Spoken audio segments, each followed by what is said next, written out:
Factor. It's your boy Jeremy, man. I'm here with my frat brother and my brother Corey Jones. How you doing today, man? I'm doing great, man.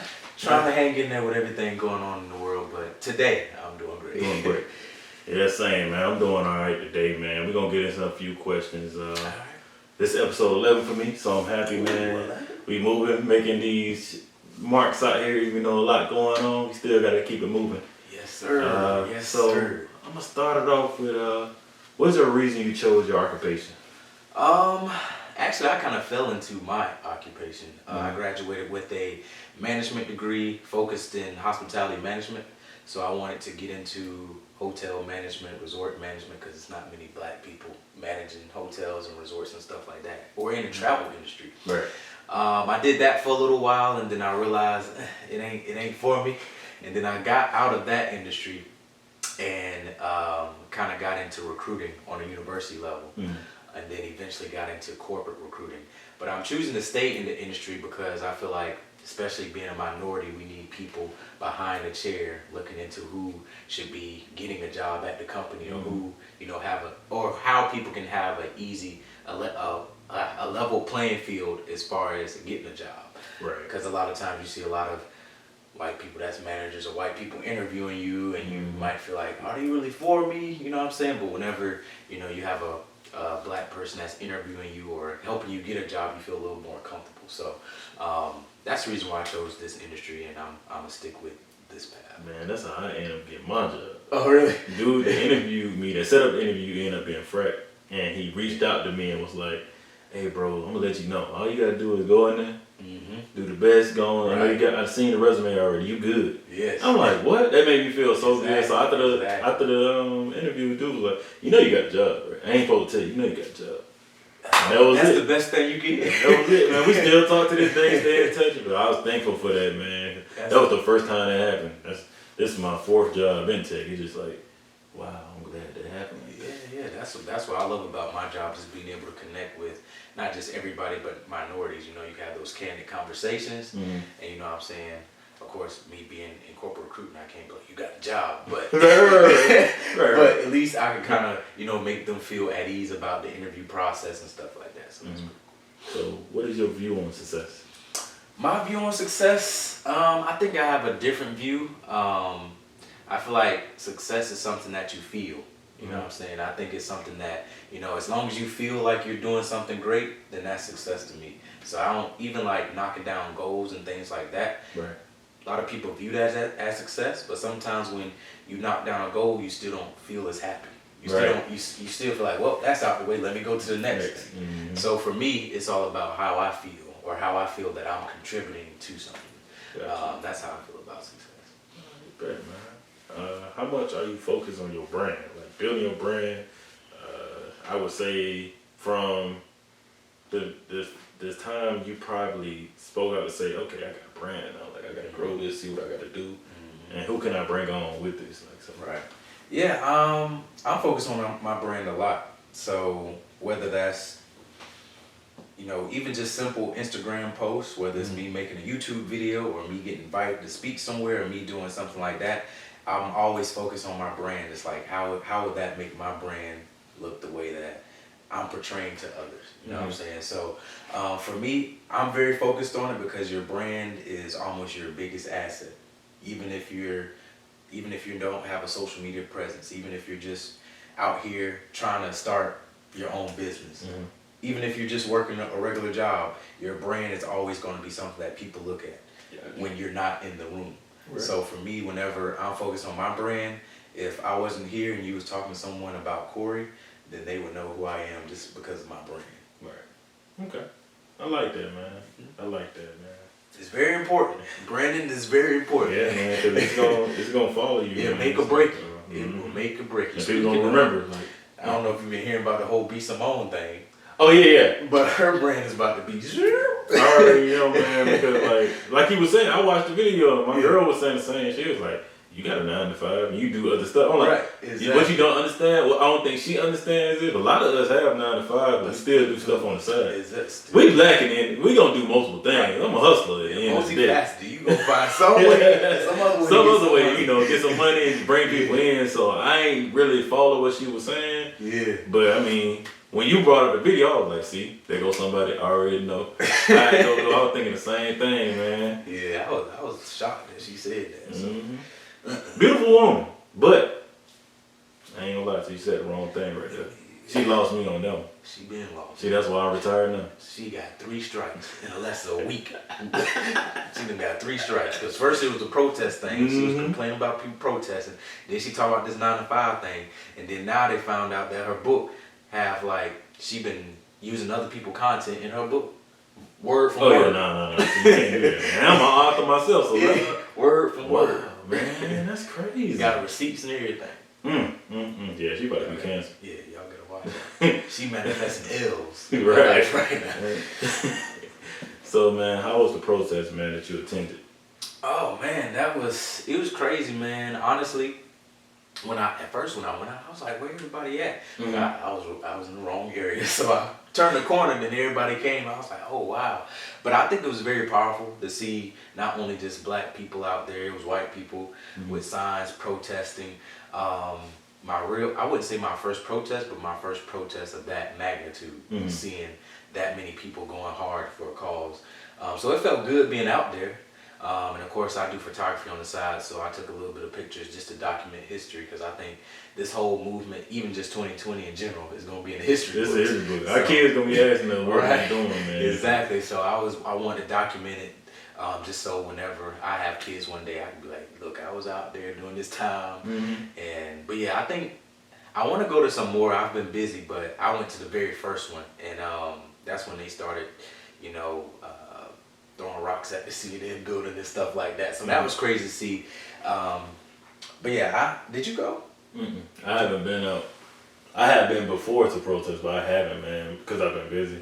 Gotcha. But every time I'm asked to do it, something come up, but I am going to go now. I mean, I was going to go president, but now that due to what just happened, man, I definitely feel that I do have to go.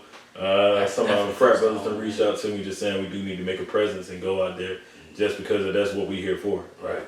So I just I can't understand what's going on, man, and I don't know why it's been going on for a long time, and it just needs to change, to be very honest with you.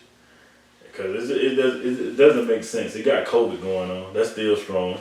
But at the end of the day, this been going on, so it's like one of those, if it keeps going on, what makes it not happen to me? Or what makes it not happen to one of my friends or family members or anyone? And it's those things that kind of get to you and bring home, because at the end of the day, I'm black, but we speak for our community at the end of the day, no matter what it is, man. Even with this show, I'm going to speak for the community. I don't care what anyone thinks. Like, I got to, because that's what it's here for. Exactly. So, I'm 100% with that. So I can't even understand that, man. I'm going to make sure that I get out there, though. And even if I can't go with you, I will, man. It's hard to grasp, because even, I mean, when 2020 started, nobody would think, oh, this would be going on. And then just even, like, I was born in 92, so, like, of course, my grandparents talked about segregation, and then they going to protest and stuff like that. I never thought that I, myself, would be in a similar situation that they would be in 2020. You know what I'm saying? It's basically almost the same.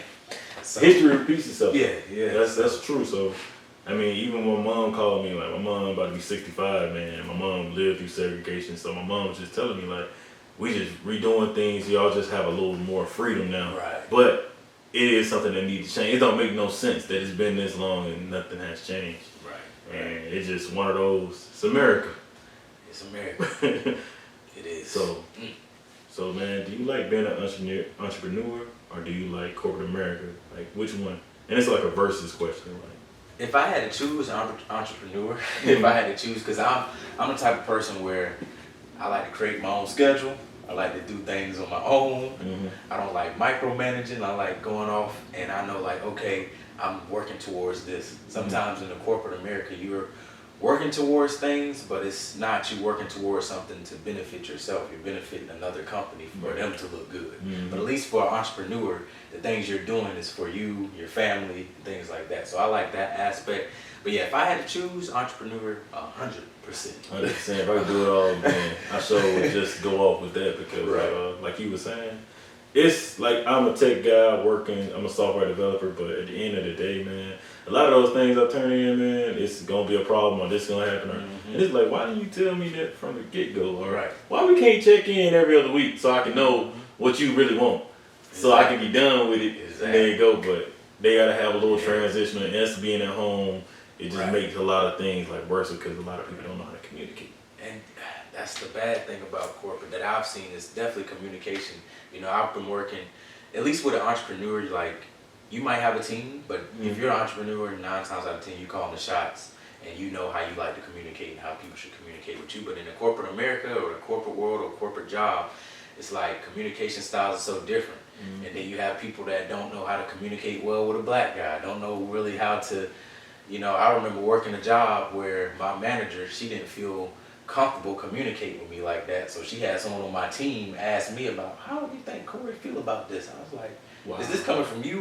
Like, what? Yeah. So it's like, and it's crazy you bring that up because that's even with how like me being at my place of being, man. It's like I'm working or whatever, and certain people will reach out and say, hey, I need you to do this, or I need you to do this, and it's like that one person they send to say something about it. It's like, but you over the project, like why can't you reach out to me? I'm good, you can talk to me. So it's like it catches me by surprise, but it's kind of like you ain't gonna throw me for a loop. I'm gonna do my work, but it's like why can't you just be straight up? Just say what you need me to do, and we can get that. We can get that fixed, around the bush. Just corporate America. Yeah, can't live with it. Can't live without it. Even if I was able to be 100% entrepreneur, I would still want to have a corporate job for a few more years, just so. Because you stack that cash. Because that stability is what get us a lot in it. Like my guy now just started, man, his job, and he was telling me, he was like, yeah, bro, I'm gonna stay in 15 years. I said, yeah, you gonna get in there. You gonna hope you can stay in there 15 years. You know, not saying you gonna get fired or anything. It's just the fact that like in your mind, it's like your mind ain't wired like that. Like, it ain't like the older like blacks probably say like, oh, that's all I got. That's all I'm gonna do. It's like so many multiple things I can do now. Especially that I ain't gotta. With our generation, it's like a lot of people in our generation have, at least in the black community, have something else that we do. I've never met a black person at my job that said they just go to work and that's it. Yeah, I ain't never. I'm like, what you do? Well, I'm photography, I got a podcast, I got a YouTube channel, I do hair, I'm a barber. Like, you know, like we all have these different things, and we hope one day that those things could just blast off. Yeah, blast off. But if not, at least we got a job. Yeah, you got a job. Yeah. So, how is your journey starting YouTube, man? Oh man, honestly, my journey starting YouTube is kind of different from other people because a lot of people say that it was very challenging, but for me, it's always been here. Like as soon as I started, I've always seen like an upward trajectory. I never had like a plateau moment. I feel like now is more of a plateau moment for me now, but when I first started, the minute that I made a video, I guess because I was doing Greek topics, and not many people talk about that stuff, so it was like it was an uphill. It wasn't even an uphill battle. I just grew consistently, and that just became from making videos consistently. You know, I feel like a lot of people, when you start a YouTube channel, you get so focused on the numbers, you get so focused on the views, the comments, the likes. But me, I kid you not, I didn't look at my analytics, my views, maybe the comments, the likes, until at least I would say my 6 month on YouTube. And then when I looked, I was like, dang, I'm actually growing.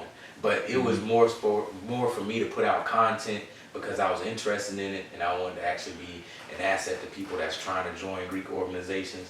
And then I feel like if you start a YouTube channel from a great place and don't worry about the numbers, then you'll automatically grow because people sense genuine and that you're authentic. But you can tell with someone chasing numbers, chasing this and that, you know what I'm saying? Trying to get you black squad, do this. Yeah, it's like, man, look, just if you look at my content, you'll be like, okay, I like that dude. Yeah, this is something we need. Right, exactly. Look, you look. If you don't, you don't. I'm just here if you want to. But yeah, it's been a great journey, and you know, through my time, I've been able to be selected as a next up creator by YouTube. That was pretty cool, and I'm just still trying to grow. You know what I'm saying? Big dog.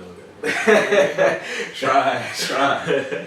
But since then, I kind of switched content a little bit, so I don't do Greek advice videos like that. But it's more like lifestyle, corporate America type stuff. topics that come up now, but I respect the switch though. Yeah. The way you did it, it's just like, hey, just like a I still got you. yeah. But I'm going over here too, so I Right, respect that. Right. So I respect that. And then you stay, you ain't that far from the topic, because it's gonna come up. it's still kind of the same audience, Mhm. same thing can relate, just not specifically Greek life. Alright, man. So you have any questions for me? So yeah, how you feeling, man? How you feel? I feel like anytime someone interview someone, you don't get asked that question. So Oh yeah, man. I mean, I'm feeling good, man. I got a lot of good things going on. Got a lot of things to think about throughout this time period of being at home. Like, I'm gonna tell you, I can work from home, but I do work from my place of being. So working there and being at home now, it's like one of those I can think a lot and see what I want to do next. Like, just bought a home, or I can just sit down, have a conversation with my girlfriend, and just try to like learn how to not just think about how I'm gonna approach the next move. Like, say like I'm not gonna fail on this or this son. So I kind of not been beating myself up a lot because I've been able to sit down. But a lot of things that's going on in the world, I've been just trying to make peace with a lot of things that are going on in the world, and what can I do to make that a change. So that's why I go hard with the videos, bring people on like you yourself, because it's like people need to see this in the time what we going on in the world.